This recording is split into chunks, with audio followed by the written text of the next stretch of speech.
Lisons le livre de Joël. Lisons le livre de Joël. Nous allons lire le livre de Joël. C'est une écriture que vous connaissez, donc je ne vous apprends rien. Joël chapitre 2. Je suis votre serviteur, ok? Joël chapitre 2, verset 38. Qu'est-ce qui est écrit?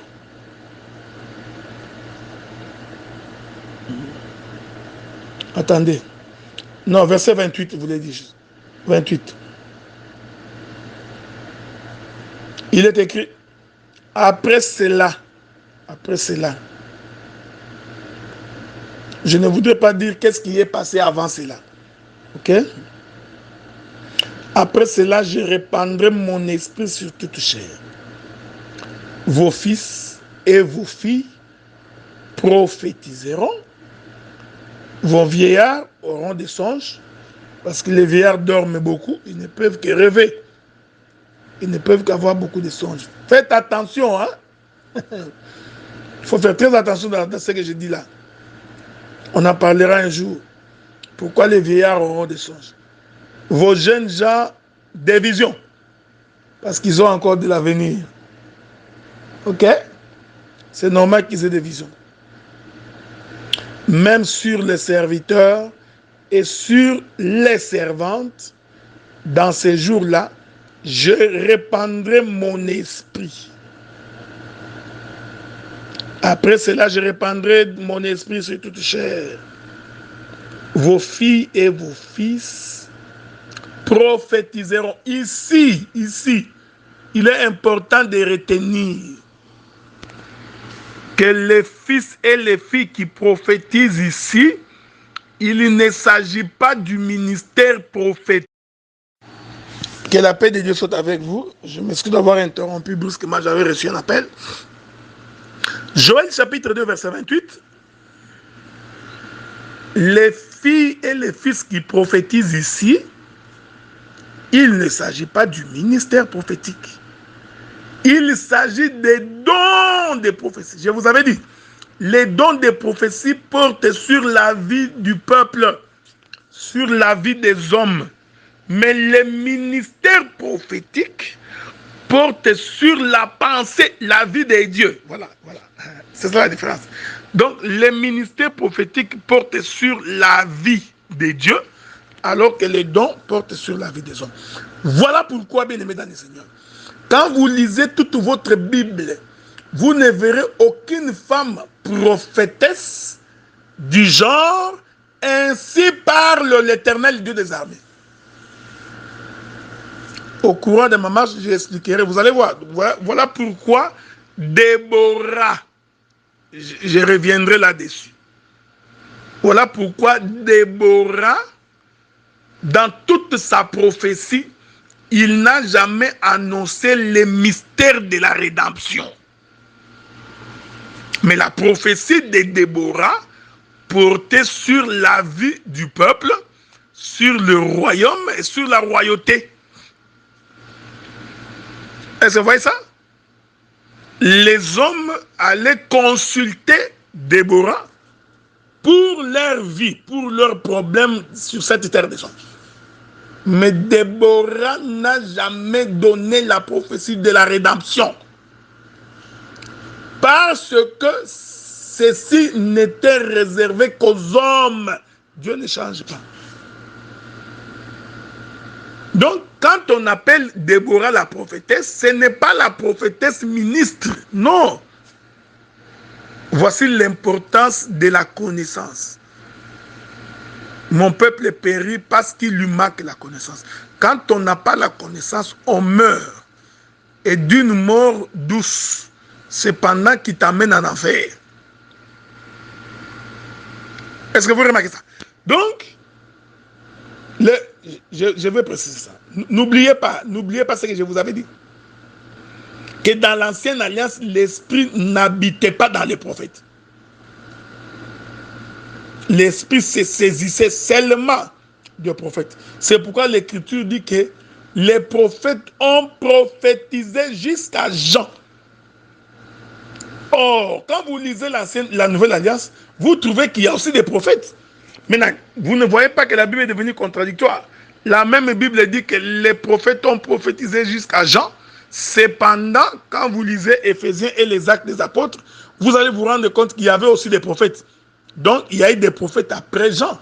Alors, pourquoi la Bible dit que les prophètes ont prophétisé jusqu'à Jean? Il faut comprendre l'Écriture. Quand Dieu dit qu'ils ont prophétisé jusqu'à Jean, c'est la dispensation où l'Esprit n'habitait pas dans le prophète. L'Esprit se saisissait de prophète et Dieu parlait. Et ça, c'est depuis la création jusqu'à Jean. Mais après Jean, il y a eu des prophètes, mais cette fois-ci, l'Esprit de Dieu était dans le prophète. Je vais y revenir. Parce que les prophètes ministres de la Nouvelle Alliance doivent consulter les rouleaux pour prophétiser. Voyez-vous, ils ont besoin de l'instrument des prophéties. Voilà. Les prophètes de la Nouvelle Alliance ont besoin des instruments. Je parle des prophètes ministres pour prophétiser. S'il n'a pas les rouleaux, il ne peut pas prophétiser. Alors que le prophète de l'Ancienne Alliance ministre n'avait pas besoin de rouleaux pour prophétiser. Je disais. Donc, Joël chapitre 2 verset 28, il ne s'agit pas du ministère prophétique. Il s'agit des dons des prophéties. C'est pourquoi nous disons, en ce qui concerne les dons, cela a été donné autant aux hommes qu'aux femmes, autant aux vieillards qu'aux jeunes gens. Ça, c'est les dons. Mais faites attention, le ministère prophétique, il s'agit de Dieu qui parle à son peuple.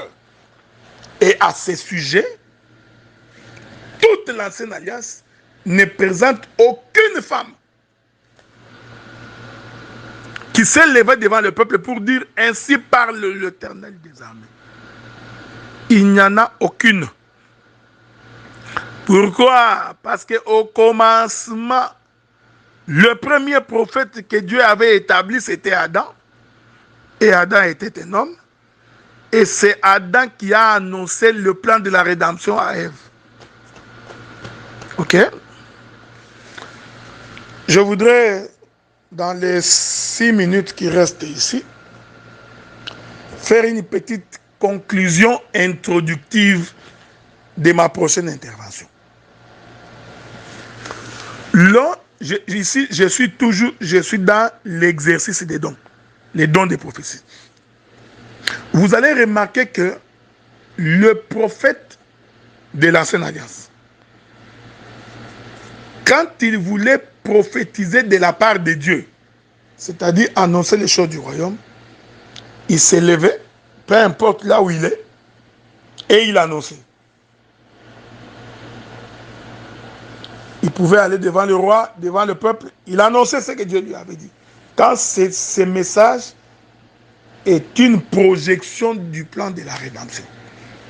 Mais, lorsque le message concerne un individu, bien-aimé dans le Seigneur, les prophètes de l'Ancienne Alliance, je toucherai la Nouvelle Alliance, ne le faisaient jamais devant tout le monde.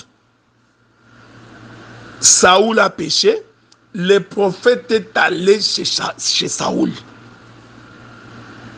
David pêche, le prophète va chez David. Lorsque le prophète a un message d'un individu, ce n'est pas ce que nous voyons aujourd'hui, des inconvertis, des gens qui prophétisent pour qu'on les voie. Ils sont dans les matu-vues, c'est la chair qui domine. Ils font des incantations devant les gens, ils font des démonstrations pour qu'on l'on sache qu'il existe. Tout ça, c'est une mauvaise pratique de l'exercice des dons de prophétie. Quand le prophète avait un message particulier, un message personnel, le prophète allait au-devant de la personne et le prophète lui disait ce que Dieu lui a dit. Anne est allée prier, demandant un fils. Le jour où Dieu a voulu exaucer la prière de Anne, Dieu n'est pas allé voir Pénina, ni Elkana, le mari de Anne. Non. Dieu passe par son serviteur, le sacrificateur Élie, et le sacrificateur dit ce que tu viens te demander. Dieu va te l'accorder. David pêche. Le prophète se déplace jusque dans la maison de David. Il dit à David, tu as péché. Le roi Ézéchias, Dieu décide de mettre fin à sa vie. Le roi se déplace, il va voir le roi. Le prophète se déplace, il va voir le roi. Il lui dit, fais ton testament, donne des ordres aux fils et aux serviteurs de ta maison, parce que l'Éternel a décidé de par lui que tu mourras. Donc, je disais donc, bien-aimé, ça, lorsque le roi Ézéchias, que le Seigneur a décidé de par lui de mettre fin à sa vie, Dieu va envoyer les prophètes. Le prophète est allé voir les concernés.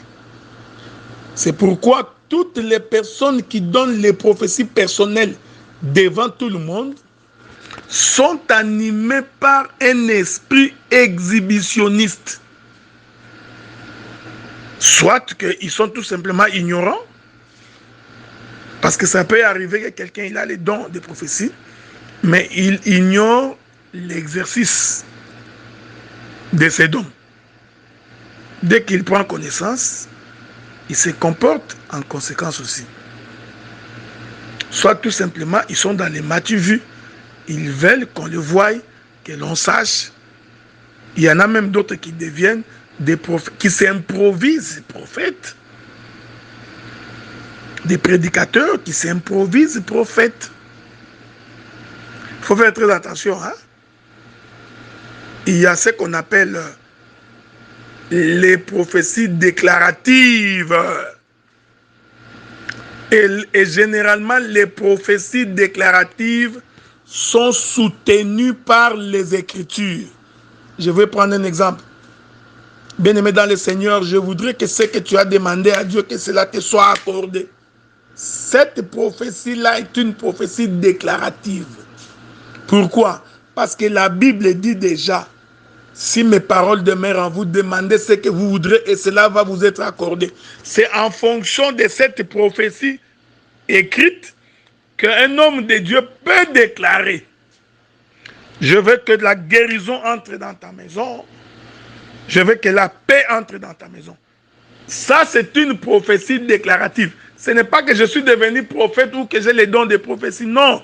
Cela veut dire tout simplement, puisque l'Écriture dit que c'est par tes meurtrissures que nous sommes guéris, je me suis donc saisi de cette Écriture, alors je fais une déclaration.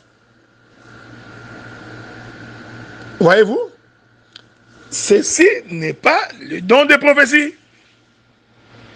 Le don de prophétie à proprement parler, c'est que je viens te dire, par exemple, bien-aimé saint, Dieu m'a dit que tu es en train de demander de l'argent pour un business que tu voudrais accomplir en Namibie. Alors le Seigneur me dit, d'ici 6 mois, un homme du nom de tel viendra te voir et il te remettra 40 000 $. Voyez-vous? Ici, je parle des fils dans la maison. Hein? Je suis dans la maison. Mais cette prophétie-là est une prophétie personnelle. Donc, le peuple n'a pas besoin de connaître ce que Dieu va faire dans la vie de cet homme. Ça ne nous édifie en rien. Mais beaucoup de gens le font pour qu'on sache qu'il existe. Ce sont des charlatans, des impressionnistes. Il y a aussi des messages qui concernent le peuple. Donc ce message-là, il est impersonnel, mais ça peut concerner tout le peuple. Nous avons des exemples légion dans la Bible. Israël, tu t'es détourné de la voie de Dieu en allant prier Baal. Jusqu'à quand pencherez-vous d'un côté comme de l'autre? Revenez à Dieu. Parce que si vous ne revenez pas, Dieu va ouvrir une digue. Les eaux de l'extérieur vont envahir votre maison. Vous planterez et les sauterelles mangeront votre semence. Voyez-vous, cette prophétie concerne le peuple. Là, dans l'exercice des dons des prophéties, on peut le dire devant tout le monde. Vous, Église des Saints de Montréal, vous, Église des Saints d'Ottawa, Dieu m'a dit que l'esprit de légèreté vous a pris en otage. Vous ne servez plus Dieu avec ferveur. Vous êtes devenus négligents à l'œuvre de Dieu. Et Dieu me dit, si vous ne vous repentez pas, voici ce qui vous arrivera. Ce message-là, nous pouvons l'écouter devant tout le monde. Que la paix de Dieu soit avec vous. Vous voyez? Ça, c'est le don des prophéties. Et ça, là, un homme comme une femme, un frère tout comme une sœur, peut l'exercer. Je reviendrai sur d'autres éléments pendant que j'avance. Vous voyez? Ça n'a rien à voir avec le ministère prophétique. Je ne voudrais pas ouvrir un débat, parce que vous savez, je suis un homme de partage, mais je ne voudrais pas ouvrir un partage. Vous ne pouvez pas empêcher une sœur d'exercer les dons des prophéties. Si vous donnez la parole à un frère dans l'assemblée, en ce qui concerne les dons, je précise, frère, c'est ma précision et détail, en ce qui concerne les dons des prophéties, si le message est un message qui concerne toute l'Église, vous ne pouvez pas empêcher aussi à une sœur qui a les dons des prophéties de pouvoir parler à l'Église du message qu'il a reçu. Non, vous ne pouvez pas. Parce qu'il s'agit du don des prophéties, de l'exercice des dons des prophéties. Ce n'est pas le ministère prophétique. Ok? S'il y a des questions, nous répondrons. Je crois que je l'ai fait à dessein pour que s'il y a des gens qui ont des questions, qui peuvent poser la question. J'ai donc fini pour aujourd'hui. Que Dieu vous garde, que Dieu vous protège.